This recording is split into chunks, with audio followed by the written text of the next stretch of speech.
Today, we are talking hand positioning and how to get the most amount of comfort for longer sessions. By the end of this video, you will understand different angles and what you are attempting to achieve for the most precise movements with the least amount of hand fatigue.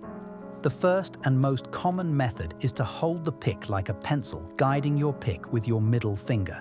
One method we use when shooting these videos is an overhand method, which takes some getting used to, but involves holding the pick like a gun and guiding the pick with your index finger. We use a rocking motion to set the pins versus a lifting motion. This is generally easier if you know what the pin stack looks like or are picking a transparent lock. It can also be useful for door locks, which would otherwise require you to physically get lower than the lock to pick. If you notice our wrist, it is in a very neutral position by design.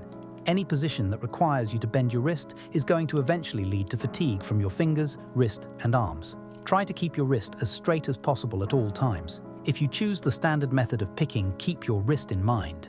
You might want to adjust your lock position to ensure your wrist stays straight.